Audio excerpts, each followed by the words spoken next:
Es impresionante que como sociedad no hemos sabido erradicar la violencia familiar, pero nos quejamos de la que sucede en la calle.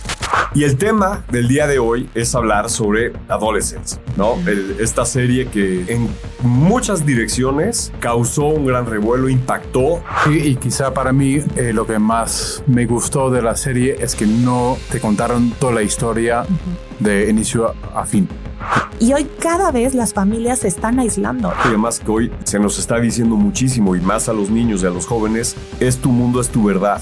Y nadie puede quitártelo de encima, ¿no? Un tema, este ya me cayó gordo, ¡pum! Lo desaparezco del mundo. Que es la cultura de cancelación que existe en redes sociales. Un niño. De 14. Es un niño. Sí, ya no me acuerdo la edad. Creo que eran 13. 13. Es un niño. Sí. A mí, obviamente, me causaba conflicto la escena. En México, la realidad, ¿qué tan cerca está de la realidad que vemos en la serie en cuanto a la estructura familiar? Híjole, hay violencia.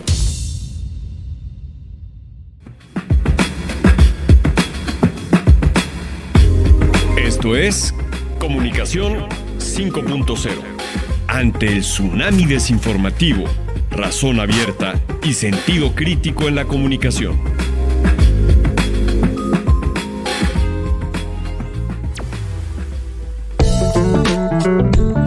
Hoy en Comunicación 5.0 tenemos un programa especial con dos invitados que desde sus distintas áreas comparten una visión profunda y comprometida con el desarrollo humano. Andrea Solís es especialista en desarrollo infantil y educación emocional. Actualmente dirige De 0 a 3 Fundación, impulsando iniciativas para fortalecer la parentalidad positiva y el bienestar infantil. Cuenta con una maestría en psicopedagogía y otra en crianza consciente por la Universidad Anáhuac. Además, tiene certificaciones en disciplina positiva, neurodesarrollo y educación socioemocional. Andrea combina conocimiento académico con un enfoque humano y cercano, centrado en formar vínculos seguros y generar cambios reales desde la primera infancia. El padre Peter Mullan es sacerdote ordenado en 2014 con más de 6 años de experiencia en la Universidad Anáhuac. Durante ese tiempo, ha acompañado a jóvenes desde la pastoral universitaria y actualmente forma parte del área de formación integral donde imparte materias humanistas. Con formación filosófica y una visión profundamente comunicativa, el padre Peter busca generar espacios de escucha, pensamiento crítico y sentido trascendente entre los universitarios. En este episodio analizamos la serie Adolescence desde un enfoque educativo, social, religioso y psicológico, integrando las distintas dimensiones formativas de la Universidad Anáhuac. No te lo puedes perder.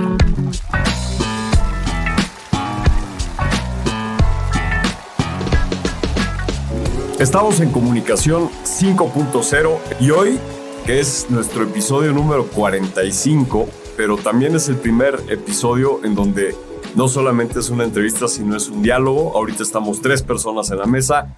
Estamos esperando a Jimena de la Fuente que nos alcance. Pero bienvenidos, padre Peter Mullan. Bienvenido. Gracias, otra vez. Gracias. Hicimos, tú fuiste el episodio número 4. ¿No? Y ahora el 45, entonces ya han crecido. Eres el primero que repite, entonces eso es un honor. Y también tenemos a Andrea Solís, especialista en educación y en educación infantil, ¿no? Así es. Muy bien, pues ya también oímos ahí el perfil de todos en la cortinilla de entrada. Y el tema del día de hoy es hablar sobre Adolescence, ¿no? Esta serie que ya tiene que ser un par de meses que salió, pero pues que en muchas direcciones causó un gran revuelo, impactó, pero no solamente por la temática, sino por la calidad de producción, sino por digamos, lo que revela, lo que intuye. Pues hace mucho que no veíamos algo en ese sentido, ¿no? Desde la perspectiva de la producción, que es lo que yo puedo hablar, y de la construcción narrativa es excepcional, porque como todo mundo sabe, son 4 capítulos, ¿no? Y cada uno está hecho en un plano secuencia, es decir, se prende la cámara y hasta que no termina ese episodio no hay corte. Y esto evidentemente hay veces que se dice que son planos secuencias, pero se sabe que está truqueado. No. Aquí todo el mundo habló de lo espectacular de ese trabajo. Y pues también la narrativa que tienen los capítulos. El capítulo 1 nos pone en un setting, el 2 nos enseña todo el ambiente de la escuela y la policía, y el 3 sobre los papás, o ya no me acuerdo si es el 3 o el 4, sí. Y luego sobre el alumno, ¿no? El personaje principal. Entonces, en términos de construcción de la narrativa es brutal. Pero ahora me gustaría que de cada uno de ustedes, pues que nos ayuden a entender el ángulo, ¿no? de cada una de las especialidades. Entonces, si quieres, empezamos contigo, Andrea, para que nos expliques, pues, qué es lo que tú percibes o percibiste en la serie respecto a la parte de educación. Sí, creo que es importante explicitar que obviamente mi bias es que es educación infantil y acompañamiento a padres de familia. Obviamente mi ojo clínico va a ir hacia observar esos detalles de las dinámicas familiares y dinámicas educativas que existen, que están propiciando al final el desenlace o toda la trama. Que es un tema central, es la narrativa central 100%. De la serie.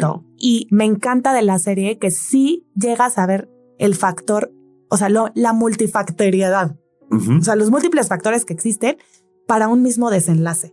Y cómo cada esfera de la sociedad va aportando, sumando o restando al desarrollo infantil. Obviamente vemos a Jamie, que tiene 12, 13 años, pero hay una historia detrás de eso. Jamie llega gracias a su historia vincular, gracias a sus experiencias tempranas, gracias a su estimulación y a su acompañamiento que ha recibido a lo largo de los años. Entonces, para mí eso es lo más impactante de ver. Estamos viendo, sí, un punto específico y un momento muy puntual en la vida de Jamie, pero sí la serie te permite observar qué pudo haber ocasionado. Te deja la pregunta abierta. No nos da respuestas tan concretas. Y tú te quedas pensando, ¿cómo? Pero los papás, ¿pero cómo? ¿Pero la escuela? ¿Pero los policías? ¿Pero qué? Pero es que no hay una respuesta concreta porque el ser humano no es blanco o negro. Entonces te deja todas estas tintas grises desde que cada uno puede entonces voltearse a ver a sí mismo y decir, esto a mí me interpela. Yo aquí me veo reconocido. Desde el factor que seamos como sociedad. La vecina, que era como la vecina metiche que solo está observando, pero los que molestan al papá y le pintan la camioneta, pero la docente que está en la escuela, pero el policía, pero la mamá, pero el papá, los amigos, y no se toca tanto, pero incluso los papás de sus amigos y cómo cada papá, o sea, cada padre de familia percibe la situación y aconseja de manera distinta a sus hijos. Entonces, como que nos puede interpelar a todos de una u otra manera, porque al final las niñas y los niños son de todos y esa responsabilidad colectiva existe. Qué gran frase. Las niñas y los niños son de todos. Wow. Sí, y quizá para mí lo que más me gustó de la serie es que no te contaron toda la historia de inicio a fin. Como que justo te dejaron ver detalles, tenías que como excavar un poco más para entender más. Y quizá por eso luego la serie para muchos es como, pues no entendí. Como que hasta que un psicólogo, un experto haya explicado un poco más a detalle, por eso esa referencia. Pero como buena narrativa, no quiero que me explique todo. Quiero también yo investigar un poco más, saber un poco más por mi cuenta y no que todo fuera tan explícito. Por eso me encantó la serie. Que eso es parte de la magia, justo lo que acabas de decir. Y ahora contigo, padre, estamos viendo todo el tema de razón abierta en la facultad y estamos pues tratando de entender los reduccionismos. Y creo que esta serie, y ahora tú lo acabas de decir, yo no lo había visto. Una de sus grandes fortalezas es que no reduce o reduce muy poco. O sea, no está diciendo, este es el factor que generó todo, sino te dice, puede haber un poquito de aquí, un poquito de allí, un poquito de acullá y otro poquito de lo que él mismo pone. Y entonces es multifactorial, como lo que decías.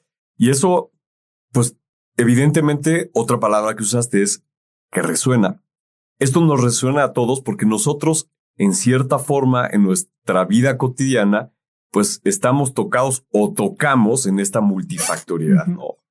Ahora, dime desde tu experiencia, ¿es una familia funcional o es una... A ver, la palabra creo que no es funcional. ¿Es una familia normal la que vemos ahí?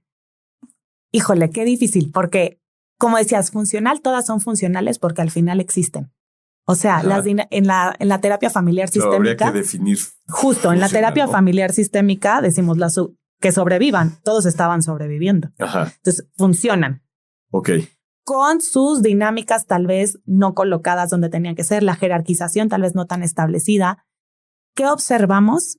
Y más bien, para mí clave, ojo, vuelvo a decir, mi bias también tengo mucha perspectiva de género, entonces también me brinca un poco esta parte, ¿no? Okay.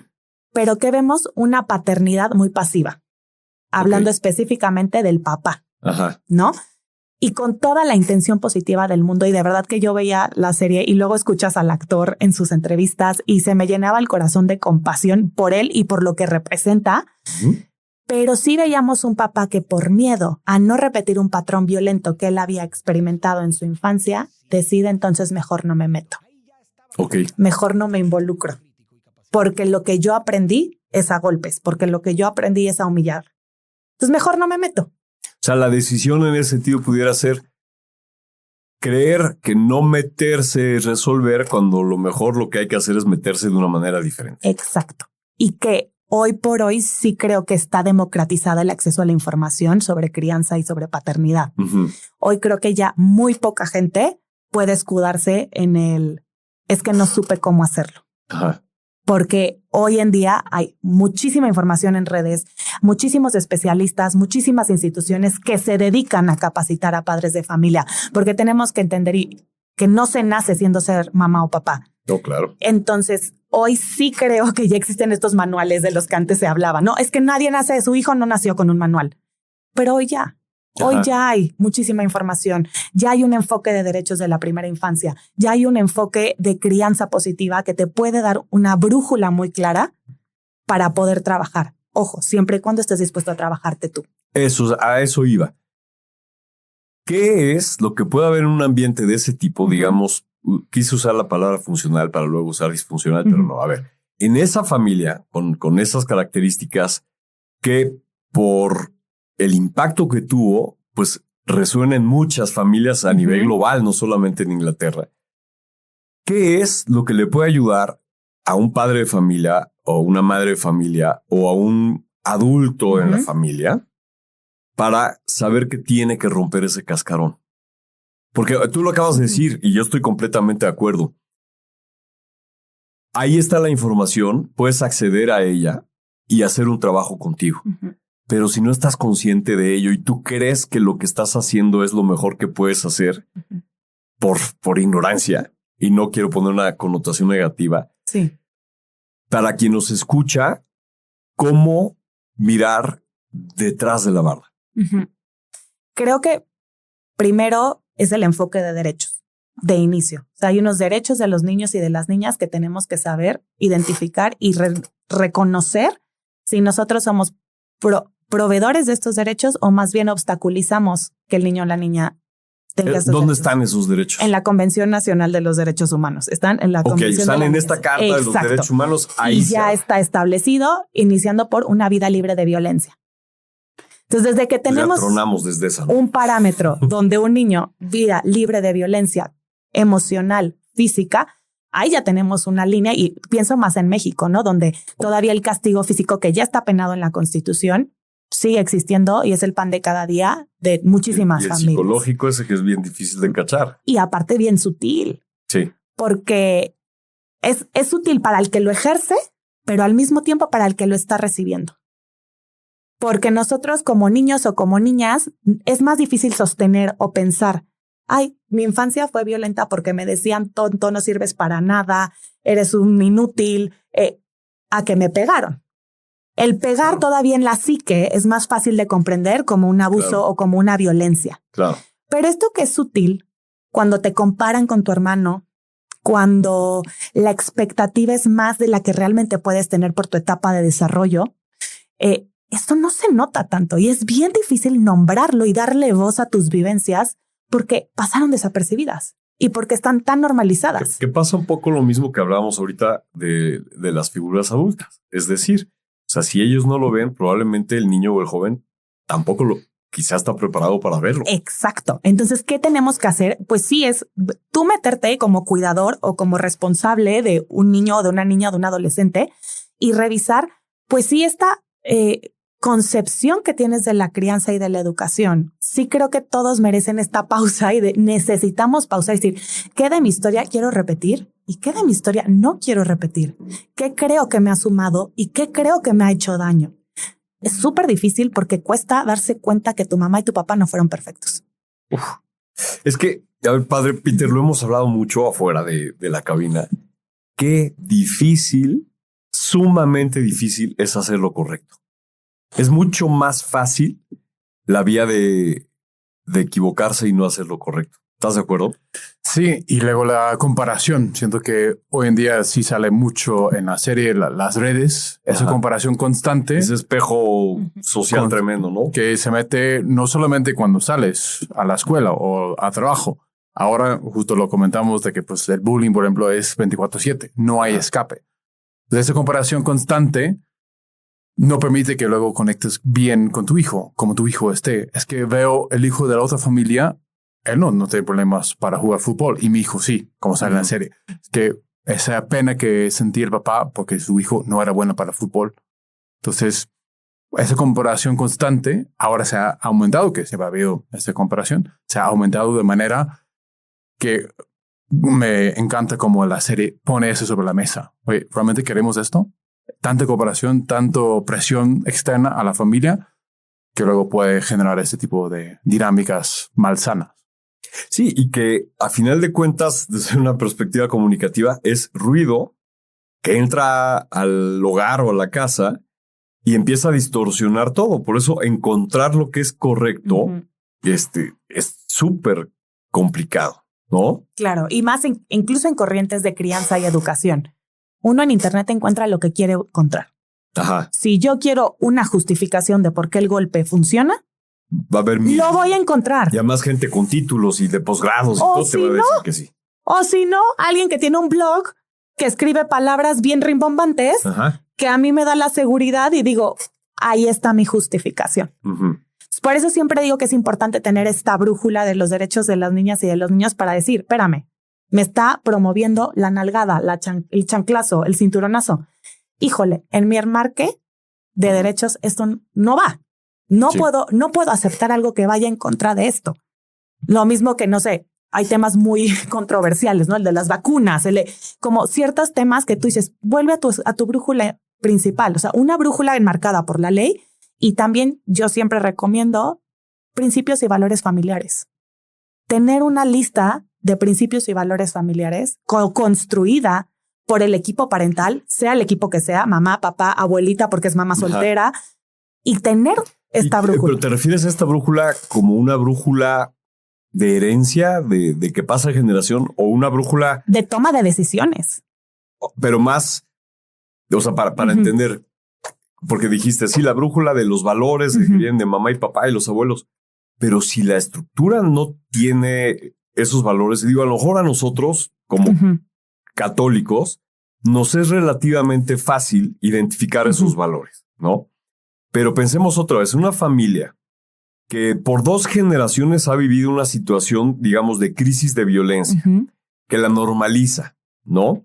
Y de pronto viene este cuestionamiento, decir, oye, esto no me suena bien. Se va a la Carta de Derechos Humanos, identifica lo de los niños, pero todavía esta lista de valores que me parece fundamental, ¿dónde puede arrimarse para encontrarlo? Evidentemente la Iglesia Católica es un lugar, pero asumamos que son ateos y están enojados con la Iglesia. ¿Dónde más? A ver, hay valores universales. Okay. O sea, hay ciertos valores universales que si tú pones en Google, dame una lista de 35 valores, te va a salir, y es el ejercicio que yo hago en la fundación en la que trabajo, que es Laica.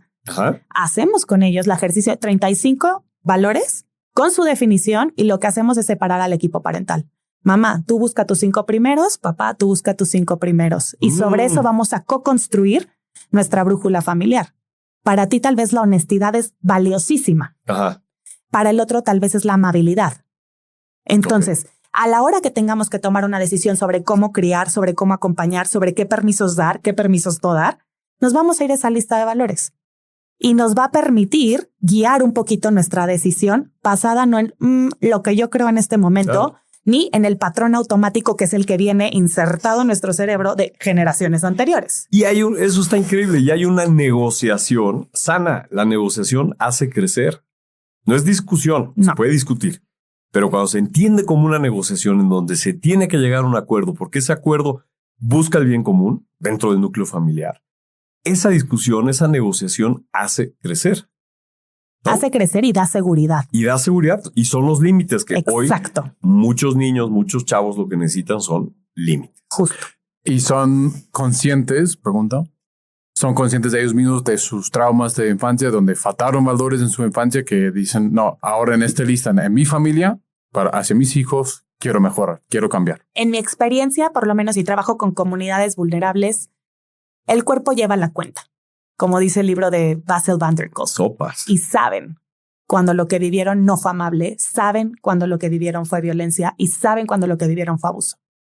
Uf, se me puso la piel chinita. El cuerpo lleva la cuenta. Sí.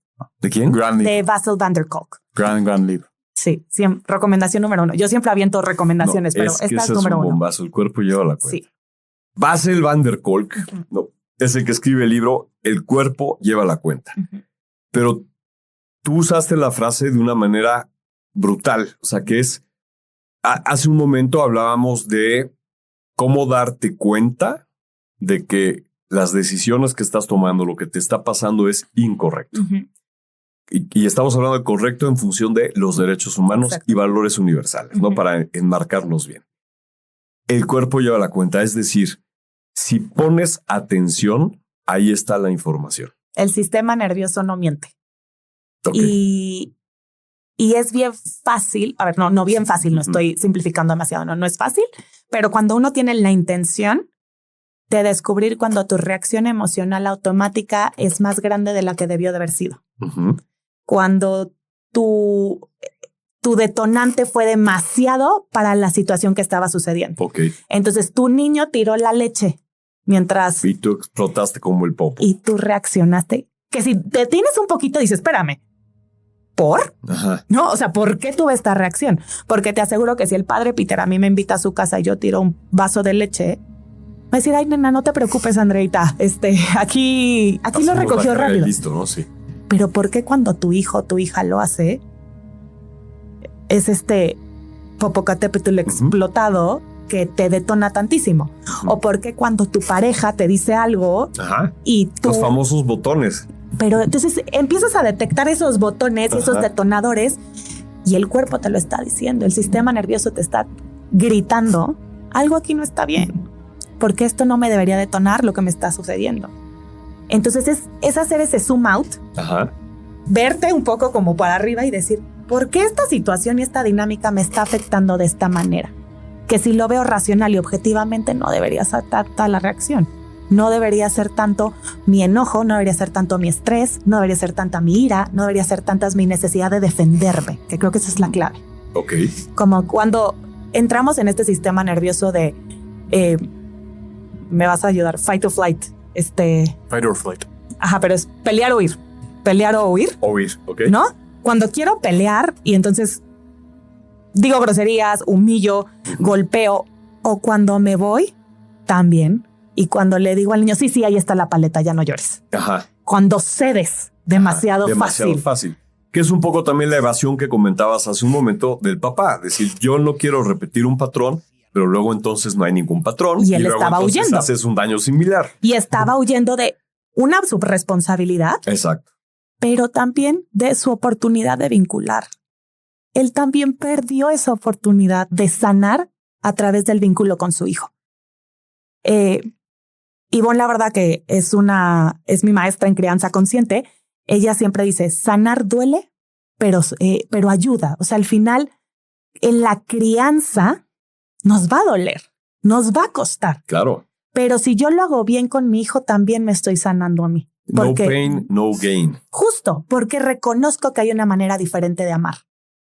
Y que tal vez, como yo he percibido amor toda mi vida, pues no era la manera más sana. No quita que había amor, no quita que había intención positiva. Yo creo que de verdad son contados los papás en el mundo que no tienen una intención positiva con sus hijos e hijas. Fíjate, perdón que te interrumpa, pero hoy en la mañana, ya no me acuerdo si fue en la radio o fue algún anuncio que me salió, o no, era un sacerdote en TikTok, pero que decía, el verdadero amor duele. Y daba una explicación de por qué. Y tú lo acabas de volver a decir. O sea, realmente la apertura al amor quiere decir que te va a doler lo que vas a hacer por amor o lo que te hacen por amor. Y el dolor está desde la parte emocional, sí que te cuesta, ¿no? Ajá. Cuesta. Pero también es una realidad, sí, pero hay una realidad desde las neurociencias que duele porque estás creando nuevas conexiones, estás creando una nueva forma de configurar tu cerebro. Entonces, hay un costo también energía, hay un costo de la concepción biológica de tu cerebro.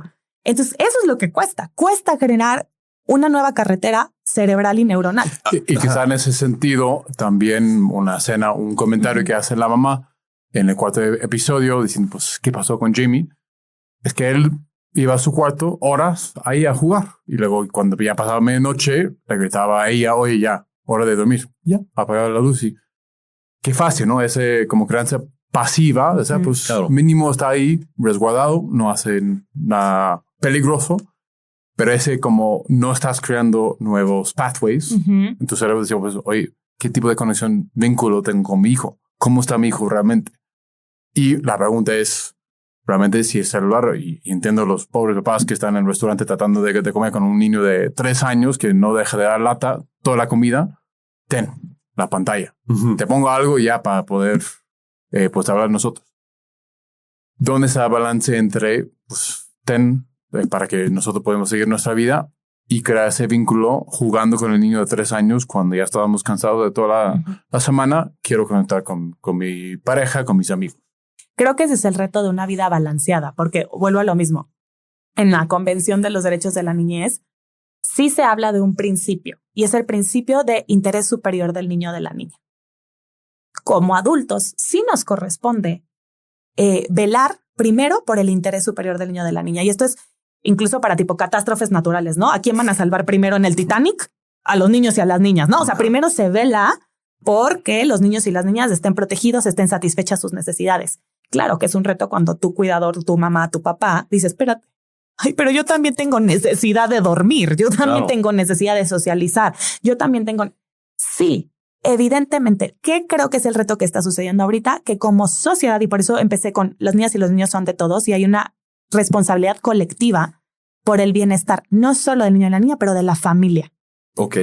¿Por qué? Porque ¿qué pasa ahorita? Entonces vamos a un restaurante y que no haga ruido y yo me enojo si en la mesa de al lado hay un niño llorando, gritando, y entonces, ¿qué les digo? Qué horror que vino esta familia. En vez de entender, mira qué increíble que esta familia está siendo partícipe de un momento de convivencia a sus hijos. Entonces, muchas veces, o por lo menos desde mi experiencia y lo que yo escucho de los papás, hay veces que les es más difícil el juicio ajeno que ellos sostener a sus propios hijos o hijas, aguantando que no tengan la pantalla. Pero les da pena. Es que no queremos molestar al de al lado. Es que no queremos hacer ruido. Es que, no, en un avión, todos estos TikToks, estos memes de que no te toque el bebé llorando, ¿qué dices? ¿Y cómo pretenden que viaje un bebé? Claro. O un niño de 3 años que te patea el asiento. Pues sí, claro que le corresponde a la mamá decirle no y ponerle un límite. Pero es un niño y es una niña que van a jugar y tal vez te jala el pelo y tal vez te hace, ya sabes, que te aparece la manita así medio rara al lado de ti. Todo eso es porque son niños y niñas. Entonces sí siento que hay una necesidad primero de criar colectivamente. Si nos vamos a nuestros ancestros, pues antes se criaba en sociedad. Tribus, ¿sí? Se creaba en tribus. Habían más adelante, incluso había hasta nodrizas, ¿no? Ajá. Esta persona que ayudaba a la madre incluso con la lactancia. Y hoy cada vez las familias se están aislando y lo vemos muy bien en esta película. Era una familia sumamente aislada. En ningún momento apareció un recurso social que apoyara a esta familia. Claro, y fíjate, ahora que lo comentas, llevamos 20 minutos hablando del núcleo familiar, pero podemos hablar de la escuela también. Y entonces, pareciera, y aquí me puedes corregir, que como piezas de Lego están construyendo una sociedad, pero no hay una filtración entre las paredes, cuando debe de haberla. O sea, esta escuela tan separada del núcleo familiar y tan encerrada en sí misma, y cada profesor y cada alumno encerrado en sí mismo, pues no existe esa compasión y esa comunidad. Y me voy a regresar, hace 4 o 5 minutos dijiste algo también espectacular, que es la vinculación con tu hijo. Esa conexión no solamente es emocional, es neuronal, o sea, y lo comentaste. Si yo genero un vínculo afectivo con límites, con reglas, con derechos con mi hijo, yo estoy construyendo una red neuronal dentro de mi mente que va a hacer, o sea, es, ¿cómo se llama? Una espiral positiva. Un positive loop. Un que se retroalimenta y se refuerza porque fisiológicamente está sucediendo algo en mi mente y evidentemente en la otra también. Uh-huh. Y si yo me desconecto, como estábamos hablando de los muros entre el colegio y la familia, cada quien para su santo, y además que hoy, lamentablemente, en términos de comunicación, se nos está diciendo muchísimo, y más a los niños y a los jóvenes, es tu mundo, es tu verdad, y nadie puede quitártelo de encima, ¿no? Y no, y justo esto se llama nada más resonancia emocional, ¿no? Okay. Así se llama en neurociencias, loop positivo que existe cuando nos que es fisiológico, ese es un gran dato cuando, para todos aquellos que no creen que todo creen que es ahí una cosa, ser bueno es un tema espiritual. No. Iba a decir ya una grosería.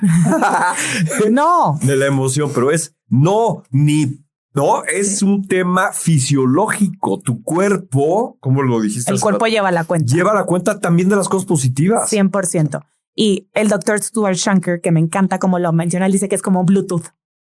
Dice, es el Bluetooth emocional, pero tú puedes ponerte en modo avión. Y entonces ya nada puede conectar contigo. Y te encierras en ti mismo. Y te encierras en ti mismo. Y hoy vivimos en modo avión. Porque estoy sin conexión. No puedo, me concentro en lo mío y en lo que mi celular me permita hacer. Pero estamos perdiendo esta conectividad los unos con los otros, que creo que es clave dentro de la serie y lo marca espectacular. Eso. Incluso ahí el maestro a mí me impacta, ¿no? El maestro que dice es que yo solo soy maestro de historia o de geografía. Ahí acaba mi rol. Se nos olvida cómo como seres humanos somos seres sociales y todo lo que somos, no solo lo que hacemos, impacta en el de enfrente. Y que tengo la responsabilidad afectiva de preguntar también tú cómo estás y cómo mis acciones te están sumando o te están restando. Sí creo que lo explicaste perfecto, ¿no? O sea, no estamos permeando los unos a los otros y eso nos está aislando. Y en el aislamiento suceden muchas cosas negativas. Sucede la adicción a las redes sociales, suceden problemas de autoconcepto, de autoestima, como teníamos en este chiquito, en esta chiquita. Justo veníamos platicando en el camino el padre Peter y yo de este libro de la generación ansiosa. Uh-huh. Lo estamos viendo. Índices de depresión, pero de ansiedad, pero de trastornos de la conducta alimentaria. O sea, hay muchísimas cosas que se están gestando por la soledad. Y es importante reconocer esto, ¿no? Como que hay veces que y se viene desde los 80s y 90s, no es algo que está sucediendo ahorita. Sí, no es algo que explotó después de la pandemia. Y no es cuando salió Instagram, honestamente. O sea, viene algo que viene cuajándose mucho tiempo desde este sentido en el que nos dijeron que el de enfrente era el malo, ¿no? Estas campañas de no dejes a tus hijos con extraños, no aguas cuando sales a la calle. Mucho ojo aquí. Mucho ojo, ¿no? Todo esto, ¿qué nos empezó a generar? Pues una psicosis de el otro es peligroso. ¿Qué pasa? Hoy en día los padres de familia se sienten más seguros con sus hijos en casa. Uh-huh. Pero ¿casa qué significa? Exacto. Redes sociales, videojuegos, aislamiento, pantallas. La cueva. Aislamientos. Entonces, tienes niños que no salen a jugar. Sí. Chiquitos que no tienen oportunidades de experimentar o desarrollar sus habilidades sociales porque no tienen con quién jugar fútbol en el patio. Y entonces ellos están aprendiendo en su FIFA. Claro. Pero no es lo mismo. Entonces tienes como este aislamiento social y al mismo tiempo una deficiencia en habilidades sociales como la empatía. Sí, en ese sentido, justo hablando con los padres, ahora en diciembre uno nos decía, un experto en temas sociales, que un fenómeno, los adolescentes, jóvenes están teniendo menos relaciones sexuales, ¿no? Ajá. Como uno dice, pues bueno, bravo iglesia, ¿no? Y estamos dando avances, ¿no? Y dice, es por su falta de habilidad. Todo es por... No son unos santos. Todo es sexting, todo es en Instagram y fotos, etcétera, Snapchat. Y uno dice, prefiero, la verdad, que ligues con alguien físicamente a que por redes, detrás de una pantalla, puedes decir o pedir lo que quieras y no es una relación real. aunque fuera pues el ligue de una noche, aunque fuera. Y uno dice, efectivamente, no tienen esas habilidades ya, porque si puedo todo desde detrás de una pantalla, esconderme, pues qué más fácil, ¿no? Claro. Y ahorita esto también es brutal. O sea, fíjate todas las capas que le hemos quitado a la serie. Comentaste, el niño está jugando FIFA, ¿no? Y de repente a lo mejor está jugando con compañeros a distancia, no virtuales, a distancia, no, digitalmente. Y hay uno que a lo mejor por los comentarios o por las burlas que hace y además es el portero y le cae gordo y de pronto él dice, me voy de esta cancha, se va y se pone en otro modo de juego y de pronto los apaga y los desaparece y en su pantalla abre otra sesión y está jugando con otros o está jugando ahora sí con jugadores virtuales y resolvió su problema. Eso, imagínate en una cancha de tierra de fútbol que te cae gordo el portero, no lo puedes desaparecer. Imagínate la frustración de que por un lado hoy técnicamente están resolviendo un tema, este ya me cayó gordo, ¡pum!, lo desaparezco del mundo. Que es la cultura de cancelación que existe en redes sociales. Físicamente eso es, no puedes, o sea, vas a dejar de jugar fútbol, no es que te vayas a la cancha de enfrente, pero en la parte también de las relaciones afectivas y sexuales, pues todavía está peor. Porque también, oye, no me está gustando esto, pum, me cambio. Y aquí puedo decir lo que yo quiera y si a ella no le gusta, pues que se vaya, ¿no? Y hay un tema ahí de efimeridad, se puede decir. Sí. Pues que el cerebro no está acostumbrado a eso. Y de control. Porque al final yo controlo lo que quiero. El botón de off está en mi poder. Y yo puedo decidir cuándo sí, cuándo no. Y entonces tienes estos chiquitos o estas chiquitas que no tienen habilidades sociales, pero tampoco tienen empatía, pero ni siquiera tienen contacto con su cuerpo. ¿Por qué? Porque no es lo mismo estar en el partido de fútbol, golpearte, tirarte, tal. No, esta parte como de juego rudo, sentado en tu cama con tu aire acondicionado, tus palomitas al lado, moviendo tus dedos. Ajá. Con gran habilidad, ¿no? O sea, sí hay que... Claro, hay su reconocimiento de la habilidad manual, ¿no? Pero al final es esto. O sea, también justo en el libro de La generación ansiosa se hablan que una de las características de las relaciones sociales que son, no sé cómo traducirlo tanto, embodied, como encuerpadas. Me choca ese término. Encarnados. Encarnadas. O sea, que tú reconoces que estás en tu cuerpo y sientes en tu cuerpo el espectro tan grande de las emociones. Pero cuando te pones off en un segundo y entonces ya la frustración va, la impotencia va, la desilusión va, porque voy perdiendo. Claro, exacto. Y puedo reiniciar. Exacto. Entonces ya no perdí. Ya no perdí. Entonces está muy cañón lo que privamos a nuestros niños y a nuestras niñas por permanecer en un mundo virtual y que la protección sin conexión puede llegar a hacer hasta más daño. La protección sin conexión. Es decir, yo protejo a mi hijo de salir a las calles, de que no vaya solo ni al cine, ni al súper, ni se baje, pero no estoy conectando con él. Claro, ok. Eso puede ser hasta más peligroso. ¿Por qué? Porque no está esta base de vínculo que te permite desarrollar la habilidad social que sí vas a necesitar para ser un ser humano funcional, ciudadano, responsable en el mundo. Caso de Jimmy. Caso de Jimmy, exactamente. A ver, y en esta parte de la conexión, me interesa mucho conocer desde tu perspectiva, igual padre desde la parte psicológica, ese episodio entre Jamie y la psicóloga. O sea, a mí me emocionó a bien y a mal, pero me imagino que para un psicólogo o para ti debió de haber sido eso así decir, la bomba. Una bomba atómica. Todos los que no sabemos de esto con profundidad, lo vimos como una bomba atómica, pero yo digo, imagínate, para mí fue así como una paloma de 80 pesos explotando en un cuarto chiquito. Para ustedes debió haber sido una bomba atómica ese capítulo. Platíquenos. A ver, para mí fue algo, hasta el final del cuarto episodio también, algo físico de los papás. Ajá. Algo físico. Jamie es un palo. Su papá súper tronado. Ajá.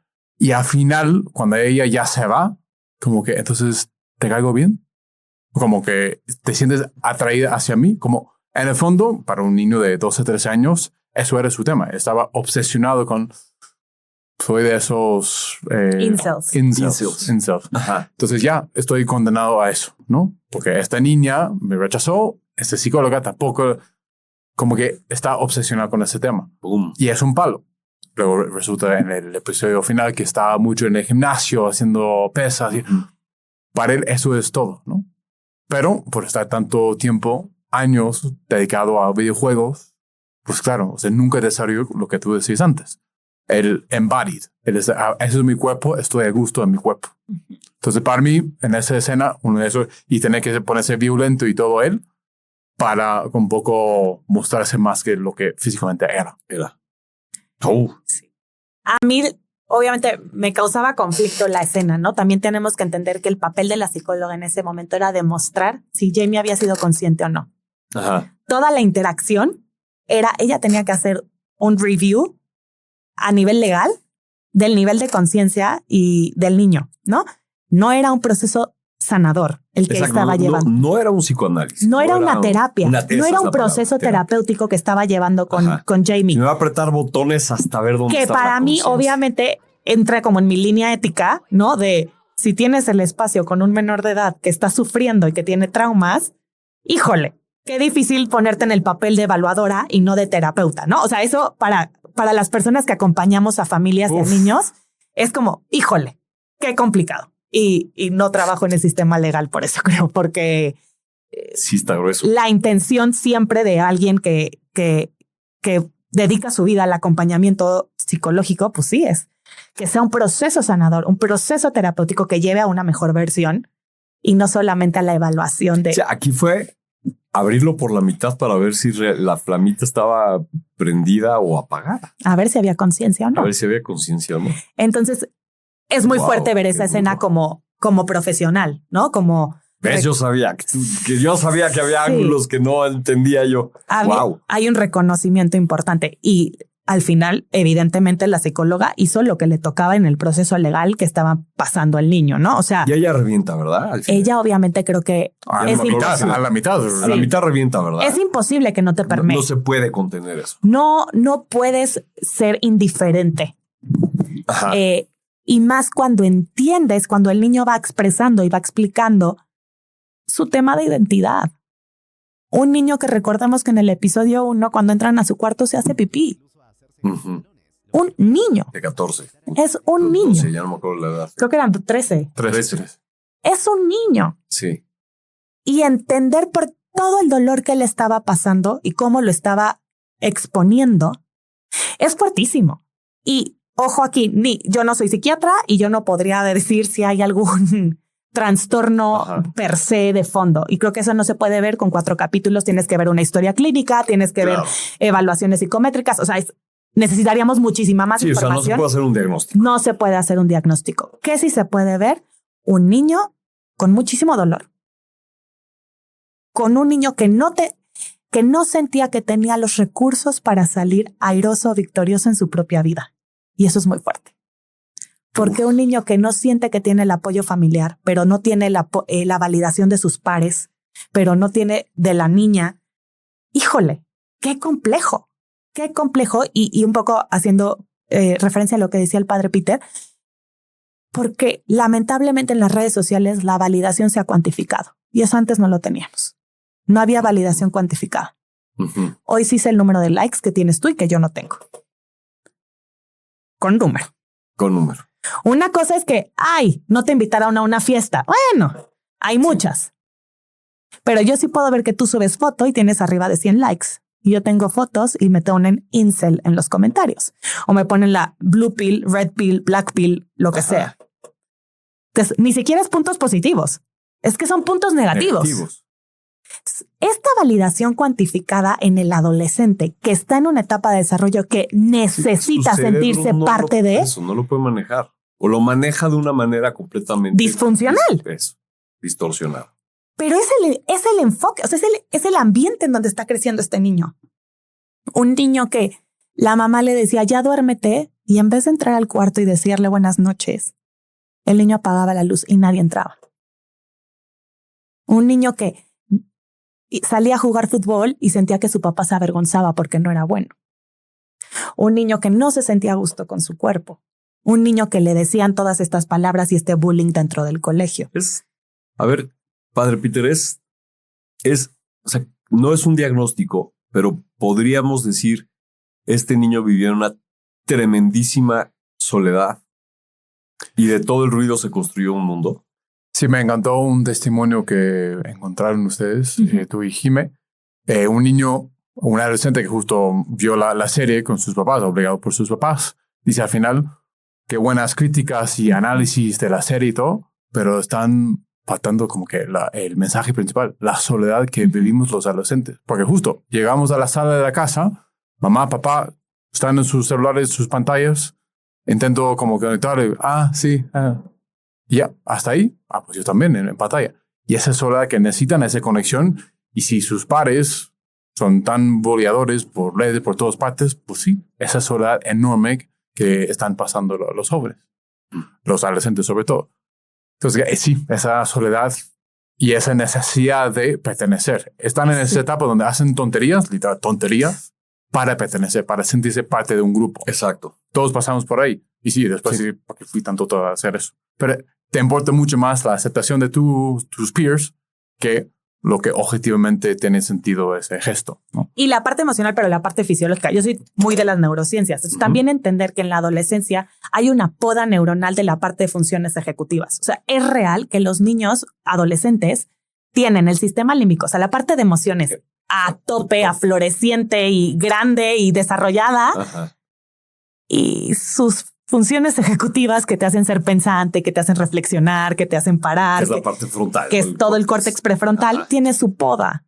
Entonces las neuronitas que estaban ahí, pues ya no se están desapareciendo porque el cuerpo es maravilloso y está dejando espacio para la especialización que entra cuando entramos a la carrera. Entonces tenemos que hacer espacio para... Por eso no se puede beber antes de los 21 años. Claro. Está ahí, no hay nada que te haga ser una persona racional. Y el córtex prefrontal se termina entre los 24 y 25 de fortalecer. Entonces dices, híjole, claro que hay una parte emocional, pero sumémosle la no racional. La no racional por etapa de desarrollo. O sea, sí, no hay culpa de nadie. Todos pasamos por nuestra podita. O sea, todo mundo. Y esa puñalada es por eso, porque no tienen como de concepto. Y creo que al final, en ese análisis que tan consciente era Jamie del hecho, que haya muerto. ¿Qué es la muerte para él? Que ya no existe Katie, o como se llama la niña. Ajá. Pues sí, en esa etapa de su vida todavía no pasaba por ahí. Sí, y ya no hay vuelta atrás. No hay un retry. De game over, try again. No. Voy a decir una historia tontísima, pero que a lo mejor ilustra esto. Hace mucho, cuando murió la abuela de mi esposa, pues mi hijo grande tendría 9 años, 8 años. Oye, pues vamos a la misa y no sé qué. Y él, pues en automático pensó que iba a ser un panteón y lo que se le ocurrió decirnos es, ¿me traes un hueso? ¿No? Bueno. O sea, desde ese lugar como de, podríamos decir como de ingenuidad, pero pues que es fisiológico. No fue, oye, darle un abrazo a mi abuela, tráeme un hueso, ¿no? Sí, ¿qué hay es en lo el mismo panteón? Que dice sí. A este niño, a Jamie le pasa, oye, pues es que la mataste. No, pues sí, como que no tiene por qué hacer esa conexión como la hacemos los adultos y menos en un sistema descompuesto. Justo. Y se hablaba como que estaba premeditado porque traía el cuchillo y lo que sea, pero el cuchillo se lo da el amigo. O sea, no es que él fue a su casa. O sea, digo, no podemos hacer un diagnóstico. No sabíamos si había un trastorno de la personalidad detrás. No sabíamos si había un trastorno depresivo, que creo que es un poco evidente, pero no podríamos nosotros decir. Pero que sí había esta tendencia por etapa de desarrollo a hacer cosas tontas, como dice el padre Peter, porque aquí fue que lo asesinó a una niña, que está gravísimo. Pero es lo mismo que te subas al coche de tu amigo borracho, claro. ¿No? O sea, sí. es el mismo trigger.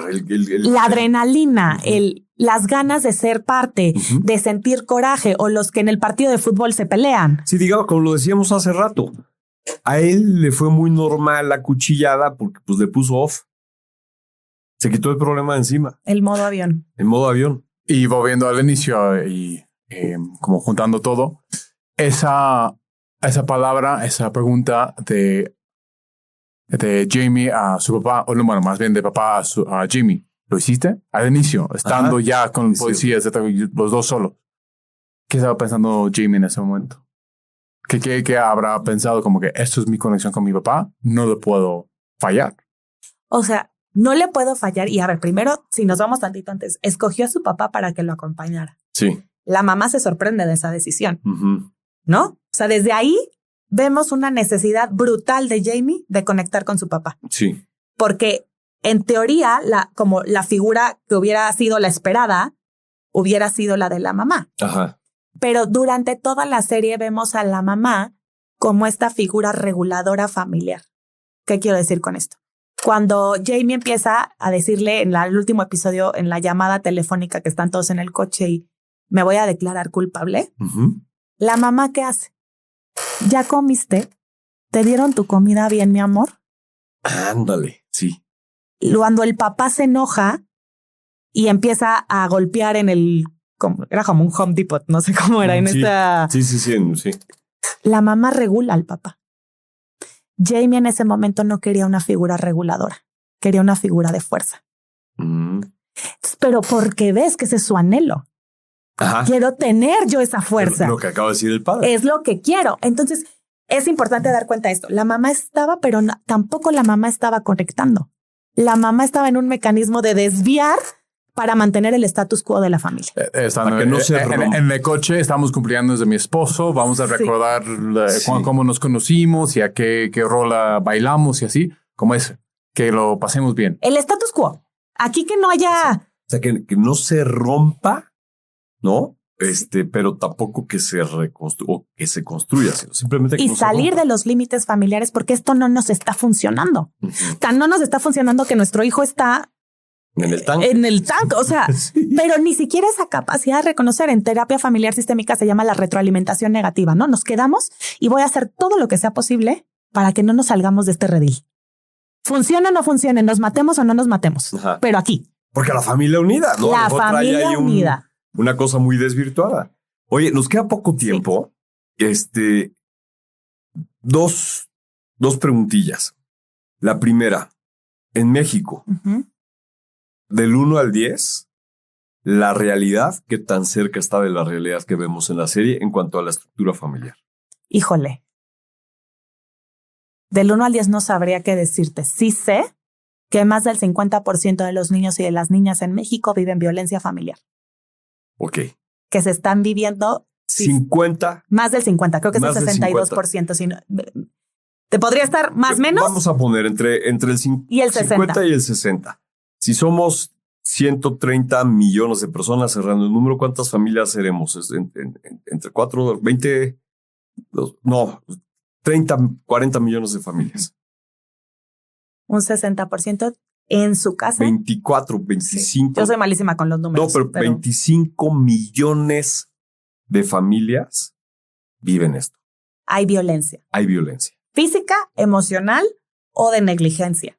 Que un poco lo vemos los tres en la serie. En la serie. ¿No? Es impresionante. O sea, es impresionante que como sociedad no hemos sabido erradicar la violencia familiar, pero nos quejamos de la que sucede en la calle. Oye, a ver, y otra. Te iba a decir dos cosas, pero de ahí te va una segunda. Y si no tienes el dato, ¿no? Porque es una pregunta, a ver, la voy a hacer y para entender. Antes, y estoy hablando, punto, de 1900 para atrás, ¿cuál era el estándar de las familias? O sea, a lo mejor es que esperábamos salirnos de un estándar del cual no nos hemos salido. O sea, hay muchísimas menos muertes de nacimiento, ¿no? Nos fuimos del 50% a menos del 1%. Muertes de maternidad, muertes por enfermedades, ¿cómo se llama? La esclavitud. Sí. Hemos resuelto muchas. Pero a lo mejor el tema del seno familiar a nivel estadístico grandote es que no lo hemos terminado de resolver y estábamos esperando algo. Nos queda muy poco tiempo.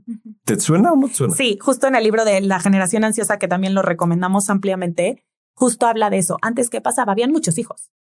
Tampoco podías focalizar tu atención en tanto. Y se moría la mitad. Entonces ni siquiera que la parte humana de supervivencia. Y la otra mitad era para trabajar al campo. O sea, ¿de qué te voy a preparar?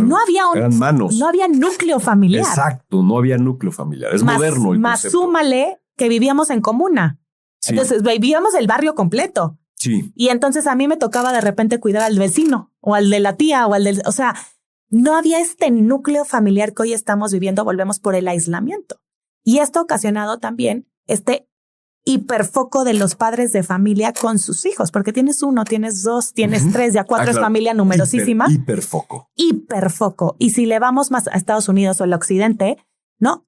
Con unas expectativas altísimas de entrar a la universidad y de romper récord y de superar a la familia. Y antes todo esto es nuevo. No había eso. Vivíamos en un mundo bastante pacífico en el que sobrevive y gané como papá. Wow. Entonces, bueno, nos queda muy poco tiempo. De hecho, ya hasta se me olvidó cuál era la otra pregunta. Pero a ver, creo que vale la pena y esperamos a que venga Jimena. Volvámonos a reunir porque da para muchísimo. Y la serie, yo creo que la gran virtud de la serie es poner el tema en la sobremesa, pero que la discusión de la sobremesa se haga con fundamento, como lo estás tú platicando con tu experiencia, con la experiencia del padre Peter. Asumo que también Jimena, sé que tiene la experiencia para poder abonar. Entonces nos volvemos a ver pronto para hacer un capítulo 2. A todo el mundo le digo esto, pero esta sí la vamos a hacer.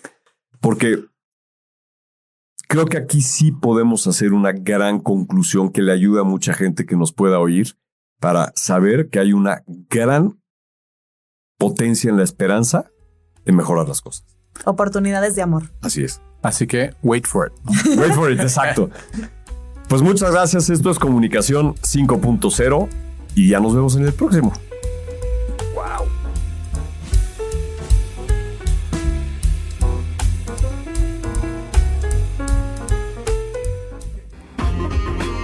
Gracias por estar aquí. Comunicación 5.0 es para todos. Nos vemos en nuestra siguiente emisión.